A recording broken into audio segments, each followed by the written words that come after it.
আহা, কি সুন্দর দেখতে হয়েছে দেখুন। কি সুন্দর কালারটা দেখুন, শুধু অপূর্ব সুন্দর হয়েছে। আর খেতেও কি টেস্টি। আর দেখুন পুরো যেন মনে হচ্ছে উনুনে বানানো, কিন্তু আমি বানিয়েছি প্রেসার কুকারে, গ্যাসের ওভেনে, কলাপাতা ছাড়াই। এত সুন্দর একটা পিঠে বানিয়েছি, আপনাদের অবশ্যই দেখাবো। অতি সহজে বানানো যায় এই পিঠেটা। পিঠে বানানোর জন্য আমি নিয়ে নিয়েছি একটি বড় তাল, কালো কুচকুচে রং আর গায়ে ফাটা ফাটা দাগ। কি সুন্দর বড় গোলাকার একটা তাল। এই রকম সুন্দর দেখতে কালো আর গায়ে ফাটা ফাটা দাগ থাকলেই ভালো হয়, পিঠেটা মিষ্টি হয়, তালের স্বাদ। তো এখন তালটাকে ছাড়িয়ে নেব। বাম হাত দিয়ে ভালো করে চাপ দিয়ে ডান হাত দিয়ে জোর করেই তুলে নিচ্ছি এই খোসাটাকে। অবশ্যই এইভাবে করে আপনারাও তুলে নেবেন। এই পিঠে খুব সহজে, খুব কম উপকরণে বানানো হয়। কিভাবে পারফেক্টলি সেটা অবশ্যই আপনাদের আমি বলে দেব। তালের মাথাটা বেশ শক্ত আছে, তাই ছুরি দিয়ে কেটে নিচ্ছি। আজ আমি বানাবো তালের পোড়া পিঠা। তো আমরা ছোট থেকে দেখে আসছি তালের পোড়া পিঠা বানাতে লাগে উনুন, লাগে কড়াই, লাগে কলা পাতা, আবার পিঠের ওপর দিতে হয় গরম আগুন। এত ঝামেলার কারণে সবাই এই পিঠে বানাতে পারে না। তাই আমি অমৃতা আপনাদের জন্য নিয়ে এসেছি অমৃতা রান্নাবান্না চ্যানেলে, কোনো ঝামেলা ছাড়াই, যাতে সবাই পোড়া পিঠে খুব সহজে বাড়িতে বানিয়ে ফেলতে পারেন। পিঠে বানানোর জন্য প্রথমেই তালটাকে ছাড়িয়ে নিতে হবে। তো দেখুন তালটাকে ছাড়িয়ে নিয়েছি। এখন হাত দিয়ে প্রথমে 3টে আটিকে আলাদা করে নিতে হবে। আর আটিগুলোকে এইভাবে করে ছাড়িয়ে তারপরে একটু জল দিয়ে মাখিয়ে নেব, যাতে করে তালের পাল্পটা বের করতে সুবিধা হয়। আর এখন একটু একটু জল দিয়ে আমি পাল্পটা বের করার জন্য প্রথমে একটু চটকে নিচ্ছি হাত দিয়ে ভালো করে। আজ আমি আপনাদের দেখিয়ে দেব উনুন ছাড়া কিভাবে গ্যাসের ওভেনে করা যায় এবং কড়াই ছাড়া প্রেসার কুকারে কিভাবে বানানো যায়। ছাড়াও কোনো রকম কলা পাতার দরকার পড়বে না এই পিঠের জন্য, অথচ উনুনে বানানো পিঠের মতোই স্বাদে গন্ধে পুরোপুরি একই রকম হবে। তো এখন আমার 3টে আটি নরম করে নিয়েছি। তো এখন নিয়ে নিয়েছি একটি ফাইবারের ঝুড়ি। তো আপনারা চাইলে বেতের ঝুড়িতেও করে নিতে পারবেন। আর ঝুড়িটা আমি উল্টে দিয়েছি। এর মধ্যেই আমি তালের পালগুলো বের করে নেব ঘষে ঘষে। এইভাবে আমার মতো করে একবার অন্তত বানিয়ে খান, অবশ্যই দেখবেন খুব টেস্টি হয়। দেখুন কি সুন্দরভাবে ঘষে নিচ্ছি, আর ভিতর থেকে মানে ঝুড়ির ভিতরে পাল্পটা বেরিয়ে গেছে। এইভাবে সেম পদ্ধতিতে আমি 3টে তালের আঁটি ঘষে ঘষে তালের পাল্প বের করে নিয়েছি। তো দেখুন কতটা পাল্প বেরিয়েছে, অনেকটাই হয়েছে পিঠের জন্য। তো এখন এই পাল্পটাকে ছেঁকে নিতে হবে।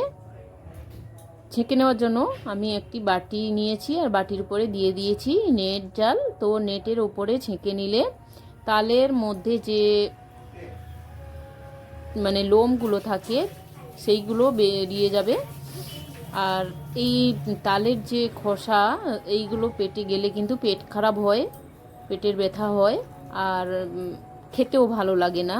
পিঠের মধ্যে লোম লোম দেখা যায়, তো সেই জন্য অবশ্যই এটা বের করে নিতে হবে। এইভাবে আমি যেভাবে করেছি দেখুন, দেখুন হাত দিয়ে চেপে চেপে পাল্পটা বের করে নিচ্ছি, খুব সুন্দরভাবে বেরিয়ে যাবে।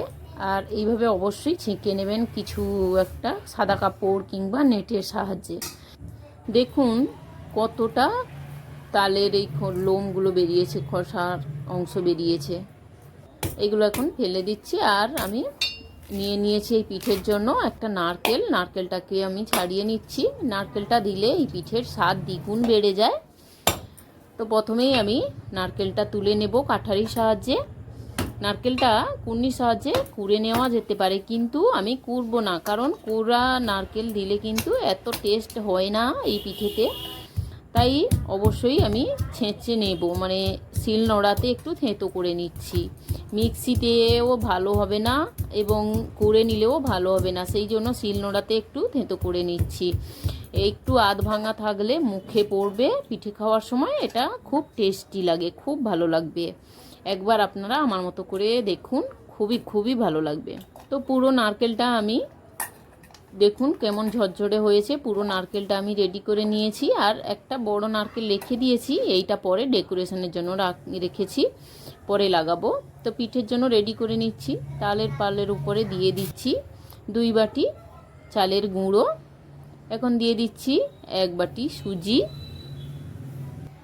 পরিমাণ মতো লবণ, দিচ্ছি 1 বাটি চিনি।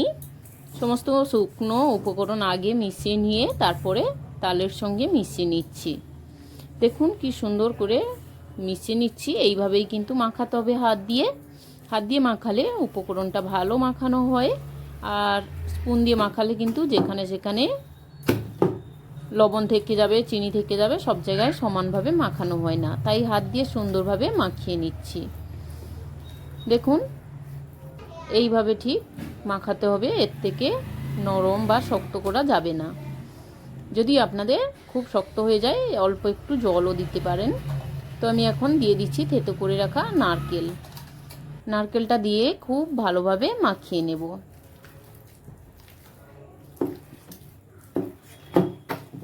এমন সুন্দর করে মাখাতে হবে চিনির দানাটা যেন গলে যায়। আর এই সময় যদি আপনাদের মনে হয় যে নরম হয়ে গিয়েছে, তাহলে একটু চালের গুঁড়ো দিয়ে টাইট করে নেবেন। তো আমি নিয়ে নিয়েছি প্রেসার কুকার, অবশ্যই লাগবে এই পিঠের জন্য। তো প্রেসার কুকারটা আমি প্রথমে তেল দিয়ে দেব। আমি দিয়ে দিয়েছি রিফাইন্ড অয়েল, দিয়ে ভালো করে চারিদিকটা ছড়িয়ে নিচ্ছি। এমনকি প্রেসার কুকারের গায়েও তেলটা মাখিয়ে নিয়েছি হাত দিয়ে। তো এখন প্রেসার কুকারটা হাই ফ্লেমে বসিয়ে দেব গ্যাসের ওভেনে। তেলটাকে আমি গরম করে নিচ্ছি। তো দেখুন তেলটা গরম করা হয়ে গিয়েছে। এখন আমি এই মিশ্রণটি দিয়ে দেব খুব সাবধানে প্রেসার কুকারের মধ্যে, যেহেতু গরম আছে প্রেসার কুকারটা। তো পুরো মিশ্রণটি দেখুন দিয়ে দিচ্ছি হাত দিয়ে। আর এইভাবে দেওয়ার পরে একটু হাত দিয়ে মিশ্রণটিকে সমান করে দিতে হবে চারিদিকটাতে। তা না হলে কিন্তু এদিকে উঁচু সেদিকে নিচু হয়ে থাকবে, মোটা পাতলা হয়ে থাকবে, ভালো লাগবে না দেখতে। তাই চারিদিকটা সমান করে দিয়েছি। আর এখন একটু কাজু বাদাম দিয়ে দিচ্ছি দেখতে ভালো লাগার জন্য, কিছু কিশমিশও দেব, আর একটু নারকেল কুচিও দেব। তো দিয়ে দিয়েছি এখন কাজু বাদাম। আর নারকেলগুলো আমি ছুরি দিয়ে একটু কেটে রেখেছি, এইগুলো ছড়িয়ে দিচ্ছি উপর থেকে। এখন দিয়ে দেব কিশমিশ, আগে থেকে ভিজিয়ে রেখেছিলাম, কিশমিশটা ভালোভাবে ধুয়ে দিয়ে দিচ্ছি এর উপর থেকে। এইভাবে সাজিয়ে দিলে দেখতেও ভালো লাগে আর টেস্টটাও খুব সুন্দর হয়। তো একটা বড় নারকেল হাতে নিয়ে নিয়েছি, এই নারকেলটা দিয়ে ভালো করে চেপে ভিতরে ঢুকিয়ে দিচ্ছি কিশমিশ, নারকেল আর কাজুটা। এইভাবে দিলে কি হয়, পড়ে যাবে না, পিঠেটা যখন হয়ে যাবে এইগুলো ঝরে পড়বে না, এই বাদাম নারকেল আর কিশমিশটা টাইট হয়ে বসে থাকবে।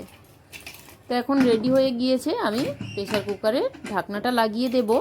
তার আগে খুলে নেব ঢাকনার ক্যাপটা, এটা অতি অবশ্যই খুলে তবেই লাগাবেন। তো আমি এখন গ্যাসের ওভেনটা অন করে নিলাম, দিয়ে প্রেসার কুকারটা বসিয়ে দেব। এইভাবে হাই ফ্লেমে 5 মিনিট ধরে পিঠেটা রান্না করে নিতে হবে। তো দেখুন 5 মিনিট হয়ে গিয়েছে, এখন আমি ফ্লেমটা মিডিয়ামে করে দেব। এইভাবে 15 মিনিট রান্না করে নেব মিডিয়াম ফ্লেমে। তো আমার প্রায় 20 মিনিট হয়ে গিয়েছে, আমি গ্যাসের ওভেনটা অফ করে দিলাম আর রেখে দেব আরও 5 মিনিট ঠান্ডা হওয়ার জন্য প্রেসার কুকারটা। ফিরে এলাম, প্রায় 5 মিনিটের বেশি হয়ে গিয়েছে। এখন আমি প্রেসার কুকারটা খুলে দেখব পিঠেটা আমার কেমন হয়েছে। কেউ পিঠে হয়ে যাওয়ার সঙ্গে সঙ্গে প্রেসার কুকারটা খুলবেন না, অন্তত পক্ষে 10 থেকে 15 মিনিট ঠান্ডা করে নেবেন, তারপরে প্রেসার কুকারটা খুলবেন। এখন দেখে নেব পিঠেটা আমার কেমন হয়েছে। পিঠেটা নিশ্চয়ই ভালো হবে। তো আমি এখন খুলে দেখি কেমন হয়েছে। বাও, কি সুন্দর হয়েছে কালারটা, এখনও ধোঁয়া ছাড়ছে, মানে গরম আছে তো প্রেসার কুকারটা, তো দেখুন কত সুন্দর হয়েছে। তো উপর থেকে তো সুন্দর লেগেছে, ভিতরে কতটা সুন্দর হয়েছে সেটা দেখার জন্য একটা টুথপিক নিয়ে নিয়েছি। পিকটা পুরো পিঠের ভিতরে ঢুকিয়ে দিলাম। তো দেখুন টুথপিকে কিন্তু কিছু লেগে নেই, যদি কাঁচা থাকতো তাহলে পিঠে লেগে যেত। যেহেতু কিছু লাগেনি তাহলে বুঝে নেবেন যে পিঠেটা খুব সুন্দরভাবে সেদ্ধ হয়ে গিয়েছে ভিতর থেকে। আপনারাও অবশ্যই এইভাবে দেখে নেবেন। যদি আপনাদের পিঠে কাঁচা থাকে তাহলে আবার 5 মিনিট বসিয়ে নামিয়ে নেবেন। তো পিঠেটা যেহেতু প্রেসার কুকারে হয়েছে, প্রেসার কুকার থেকে গোটা তোলা যায় না, কারণ প্রেসার কুকারের ভিতরটা চওড়া আর মুখটা ছোট, সেই জন্য ছুরি দিয়ে প্রথমেই কেটে নিতে হবে। তার জন্য আমি প্রথমেই কেটে নিচ্ছি। এটা কেটে আপনাদের দেখাবো কতটা সুন্দর হয়েছে। আর বন্ধুরা, এইরকম সুন্দর রেসিপি পেতে অমৃতা রান্নাবান্না চ্যানেলটি সাবস্ক্রাইব করে পাশের বেল বাটনটি প্রেস করে রাখুন, যাতে করে অল নোটিফিকেশান আপনাদের কাছে পৌঁছে যায়। আর রেসিপি ভালো লাগলে অবশ্যই লাইক, কমেন্ট ও একটা শেয়ার করতে ভুলবেন না। দেখুন বন্ধুরা, পিঠেটা কতটা সুন্দর হয়েছে, অপর পিঠটাও কত সুন্দর হয়েছে, ঠিক যেন উনুনে বানানো পিঠের মতোই। আর দেখুন প্রেসার কুকারটা একদমই পরিষ্কার আছে। তখন সঙ্গে থাকার জন্য সকল বন্ধুদের ধন্যবাদ।